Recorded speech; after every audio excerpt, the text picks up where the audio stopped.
Oral questions by members. Leader of the Official Opposition. Thank you, Mr. Speaker. Earlier this year, the MLA for Surrey Cloverdale released internal documents showing that taxpayer-funded safe supply opioids were being trafficked by organized crime. The government initially denied it, then claimed they've changed the policy. But instead of thanking the whistleblower, an investigation into how the leak occurred was ordered.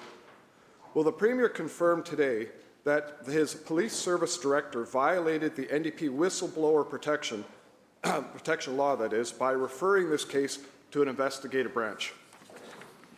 Premier. Thank you, Honourable Speaker. This is an important matter. I thank the member for raising it.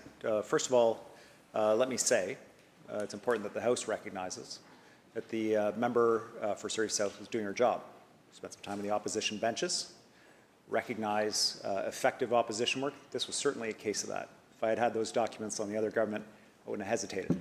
And she shouldn't get a phone call from police for doing her job. She was sent here by British Columbians to do a specific job. That she was doing. I just want to correct the Leader of the Opposition. The document was part of a set of documents that were related to an extensive criminal and administrative investigation of pharmacies in the province. There's no denial. In fact, there was an active investigation both by the College of Pharmacies as well as police, and this was a briefing of police to say, keep your eyes out for this. If you're seeing this, bring it back to us. Share information with us. We want to get to the bottom of it. That's the priority. That's where police should be spending their time and efforts. I understand the thinking behind the member of the public service, the Director of Police Services. He shared some information with police. It was released publicly. But I've got to say, in terms of just my own opinion about this thing, I'm extremely reluctant to weigh in on where police put their resources. I really hope that there is more effort going into investigating these pharmacies rather than anything related to the member and what she did in this House. Leader of the Official Opposition, supplemental. Well, thank you, Mr. Speaker.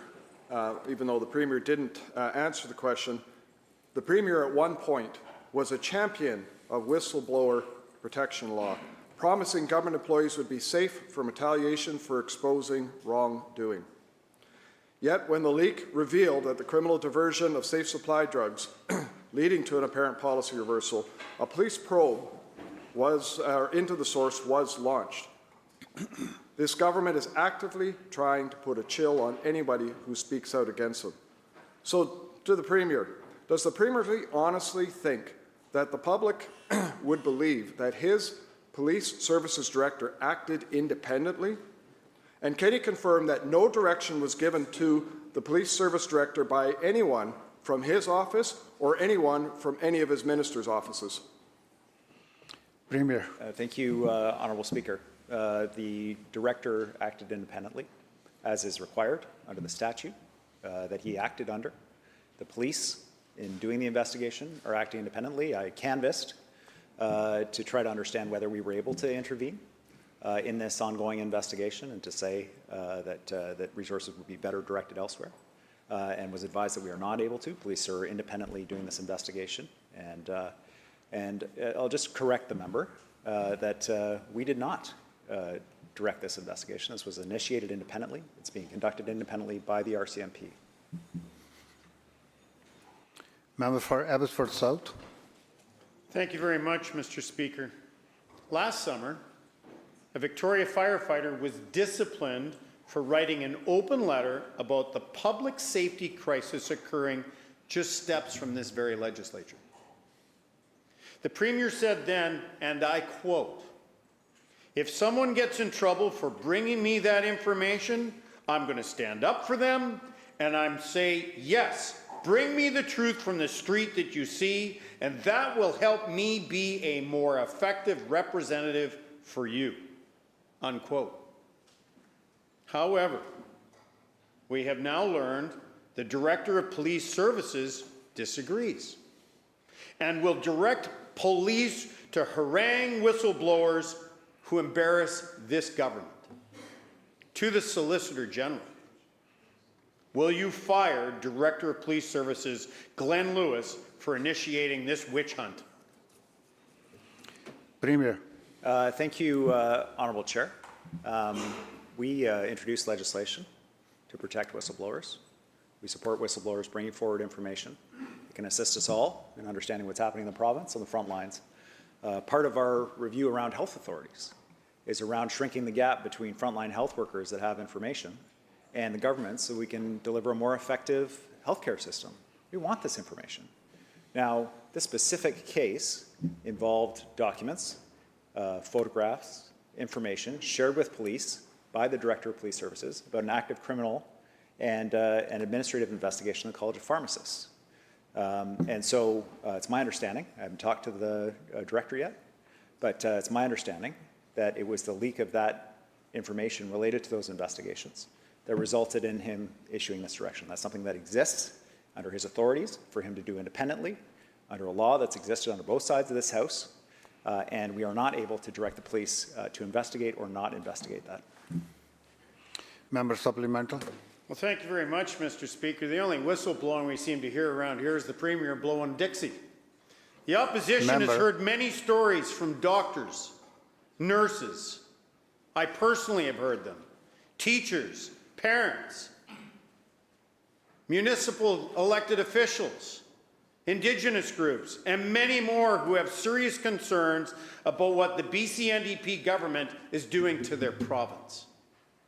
They're terrified to speak out because they see how this government treats people who raise questions about their precious policies. Through you, Mr. Speaker, to the Premier, will you fire the Director of Police Services, Gren Lewis, before he initiates more retaliatory police witch hunts against British Columbians who just want to speak out against this government and improve this province?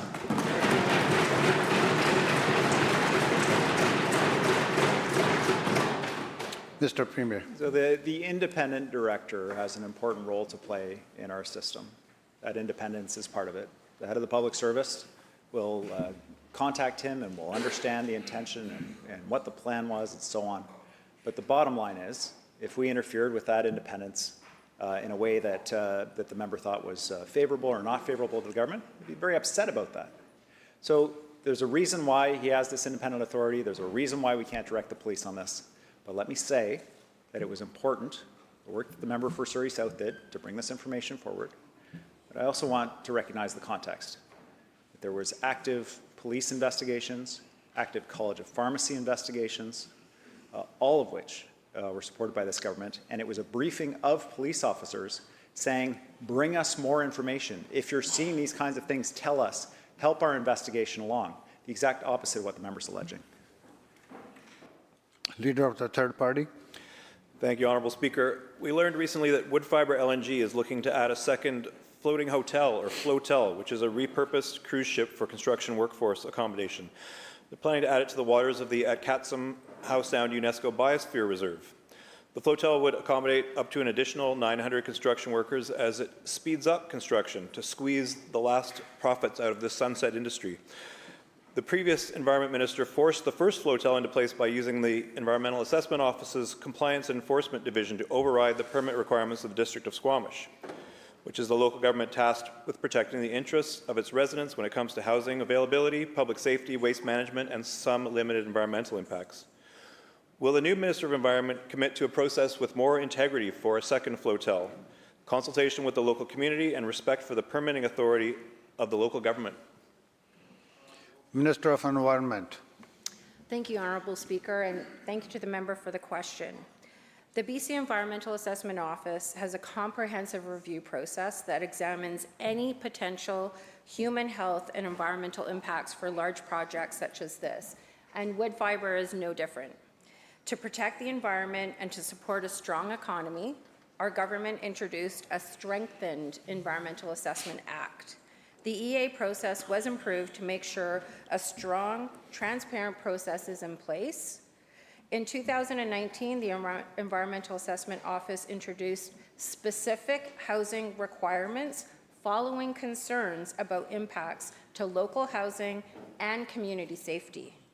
After a multi-year assessment and extensive engagement with Squamish Nation, the District of Squamish, various NGOs, and the public, the EAO approved the use of the flotel as an alternative housing option. This was the first time that the Environmental Assessment Office introduced this kind of requirement. Member supplemental. Thank you, Mr. Speaker. Thank you to the Minister for the answer and the highlighting of updating the EA process in 2019, which leads me to wonder why it's being sidelined now by bills in front of this House. To be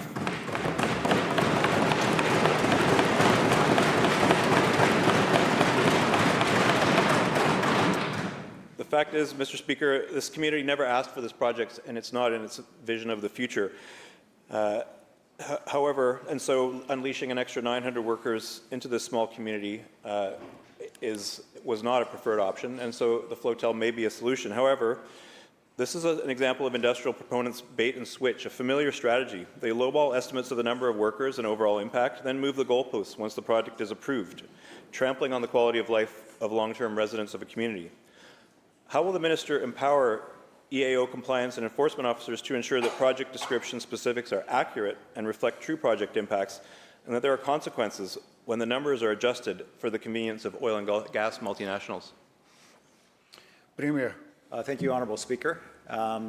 You know, I think one of the challenges with this project was a lot of people were anxious about the workers taking housing in Squamish, where there's already a shortage of housing. So the creative solution was come up with put people on a cruise ship, keep them out of town, support the growth and prosperity of our provincial economy, and minimize impact on the city of Squamish. Now they're saying they want twice as many workers. They want to hire twice as many people. They want to create more jobs in our province, and they still want to minimize impacts. Now, it'll go through the environmental assessment process around an additional flotel for workers, but I do have to wonder about why we would be opposed to additional workers in British Columbia earning additional money in our province, building our economy, and minimizing impact on the local economy, on the local housing market in Squamish. I can't imagine the member suggesting these workers should be housed in the community, impacting that housing market. So it's hard for me to understand the member's perspective in opposition to what seems to be a pretty pragmatic solution that also increases the prosperity and growth in our province.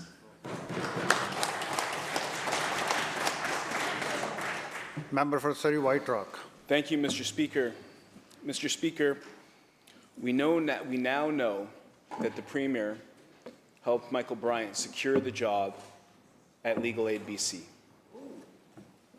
We now know that the Premier directed the Minister of Social Development to secure a contract with Michael Bryant for $175,000. But in between that, on April 9th of 2024, a very simple news release went out from Legal Aid BC about Michael Bryant's departure. And we are also hearing of some very troubling allegations about Mr. Bryant's behavior that led to this sudden departure. My question is a simple one to either the Premier or the Attorney General. Is he aware of the circumstances surrounding Mr. Bryant's departure on April the 9th from Legal Aid BC, yes or no, to the Premier of this province?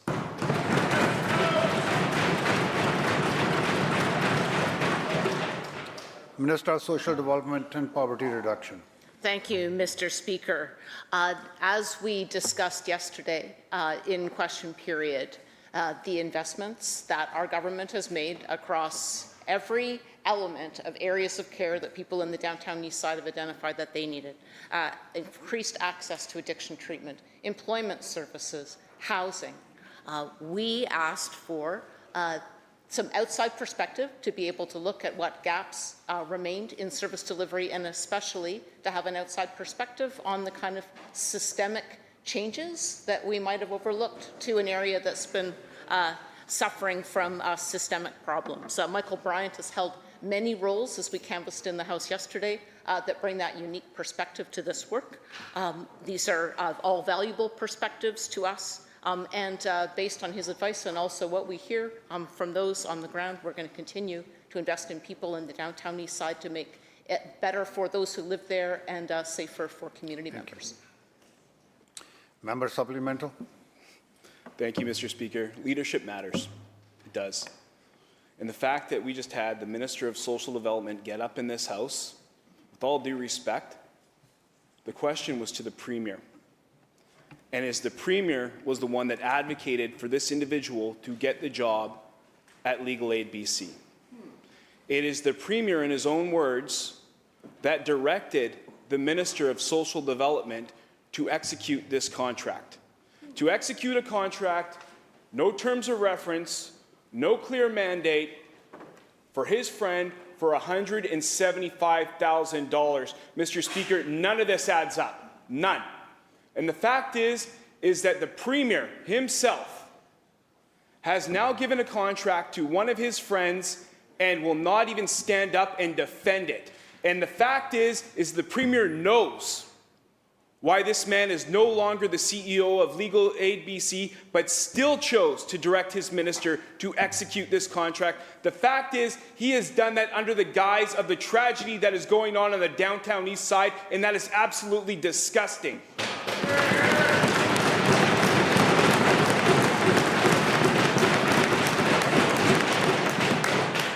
I guess we could all wish to have a friend like the Premier, but my question to the Premier is a simple one. Will he get up today and answer the question on why he chose to award Michael Bryant this contract, knowing exactly why he left Legal Aid BC and knowing exactly that there was no terms of reference, no consultation done whatsoever?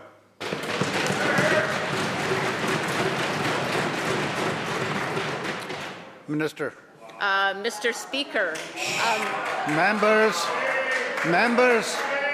Member, come to order.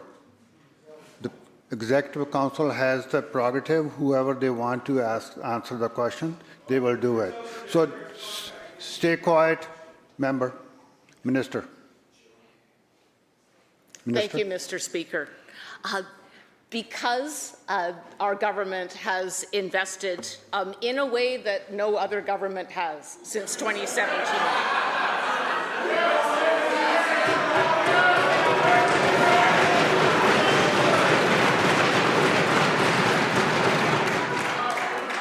Members, order, members. Minister has the floor. To support people living and working in the downtown east side. Opening 624 net new housing units and 40 new shelter spaces just over the last 2 years. Renovating existing SRO units to improve health and safety, housing close to 100 people who were living in Crab Park in housing, meeting their individual needs. This is unprecedented investment in people and to bring an outside... Members, please continue. Thank you, Mr. Speaker. To hire Michael Bryant based on his experience with his own struggle with addiction and recovery, his work as a lawyer, his work with Legal Aid. These are all valuable perspectives that he brings to the work. That's why both myself as Minister and all the members of the Cabinet Committee on Community Safety are glad and looking forward to receiving his advice. Thank you. Member for Richmond Queensborough. Can the Premier confirm whether the City of Vancouver was consulted in the hiring of his friend, Michael Bryant? Minister. Thank you, Mr. Speaker. The work that Michael's been doing already involves interviews with more than 100 people with lived experience. He met within his first month of work with many officials in the mayor's office, with police, with other workers in the downtown east side. I was very glad yesterday to get a letter. Members. Minister has the floor. Thank you, Mr. Speaker. I was very glad to get yesterday, the Premier and I, to get a letter from the Mayor of Vancouver indicating that Mr. Bryant had already engaged with his office, with senior city leadership, and very generously offered to loan him office space to carry out his work. We're grateful for that partnership and that offer of continuing to work together. Member for Prince George Valemount. Thank you, Mr. Speaker. So that's a no. Did the Attorney General or the Premier know why the Premier's friend, Michael Brandt, was fired from legal aid? Minister. Thank you. I think we've talked quite a lot about his credentials, and I think we've already said. Members, Minister has heard the question. Let her, members, Minister will answer. Thank you, Mr. Speaker. As the members well know, that human resource decisions between an employer and an employee are not a matter for this legislature. Member for Abbotsford West. Thank you. Well, the chamber question period seems to be like Groundhog Day around here. Let's try this again. Michael Bryant worked under the Attorney General's portfolio just last year. Did she know why the Premier's friend was removed from legal aid? Minister. Thank you to the member for continuing to give me the opportunity to describe some of the outcomes of our government's investments in the downtown east side, since I've answered all their other questions. So I'm really glad to be working my ministry with Lookout Society in the downtown east side. Their ethical employment program, LEAP, integrates supportive housing along with comprehensive employment services. And for me to be able to meet people formerly homeless and addicted who have gone through the work that we have funded but has been delivered by organizations on the ground, to hear people that are now housed, now have more than full-time employment and are so proud of the work that they've done. That is one person at a time, a sign of the investment that we have done in the downtown east side. There's much more work for us to do, and I look forward to Michael Bryant's advice on carrying that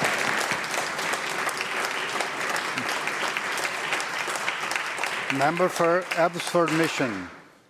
Mr. Speaker, at the heart of this issue, this question is about to hit the heart of this issue. As government, they need to be accountable for this. This is not wasted questions that we're just repeating. How does the Attorney General feel about working in a government that promotes a friend of the Premier accused of misconduct while claiming to be a champion for women?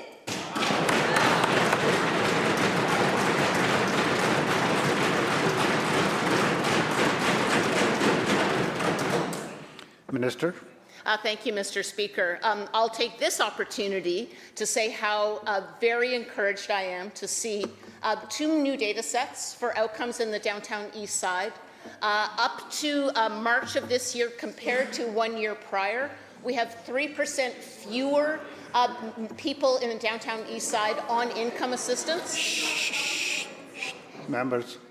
And we have 7% fewer people whom are unhoused. That is a sign that our investments are making a material difference in people's lives. We know there is more to do.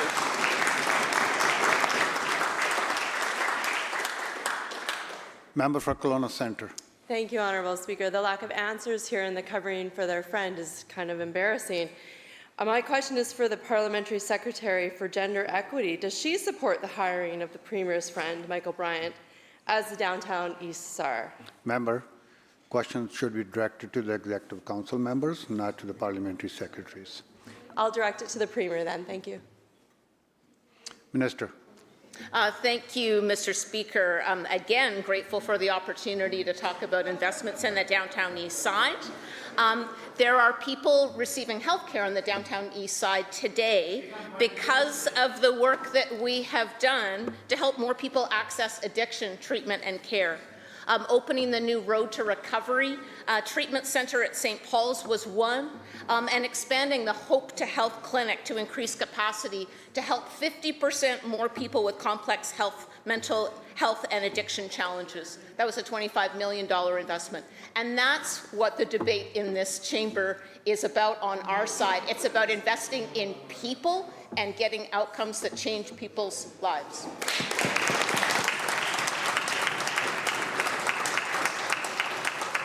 Member for Bulkley Valley Stikine.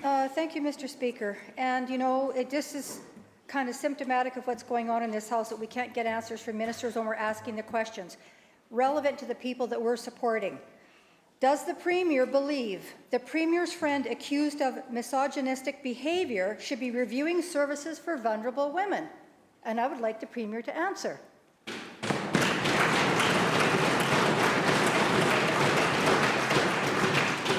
Minister. Thank you, Mr. Speaker.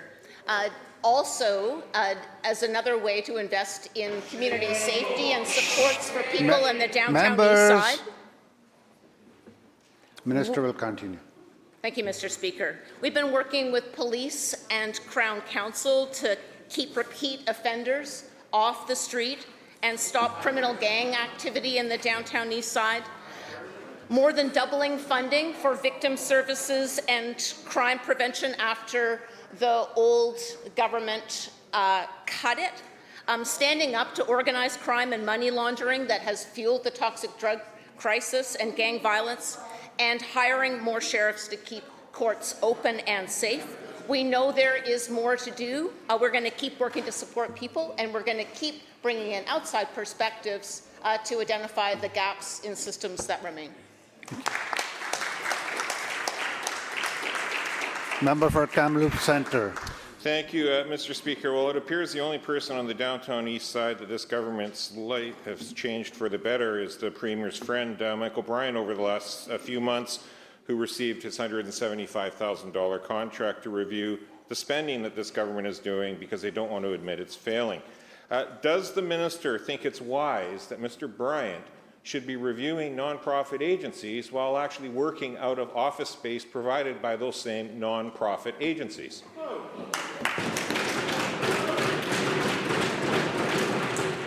Minister.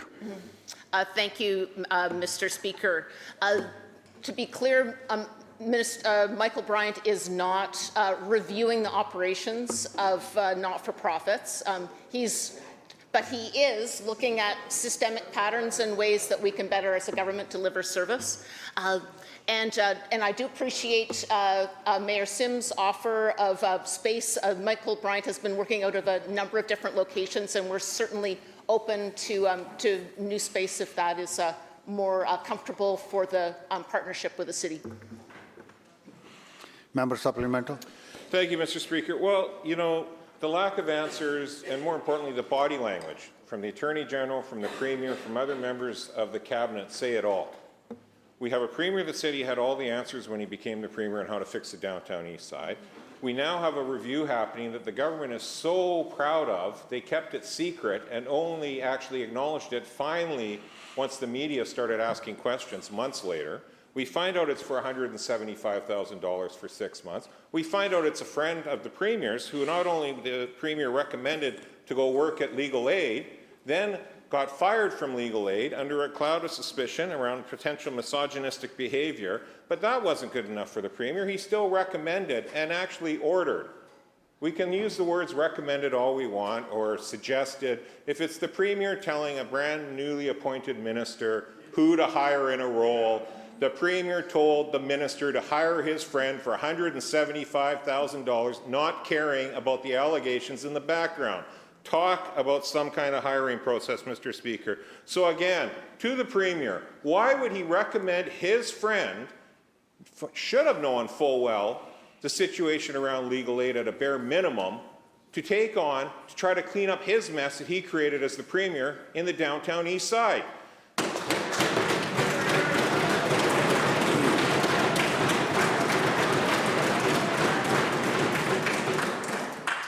Mr. Premier. Thank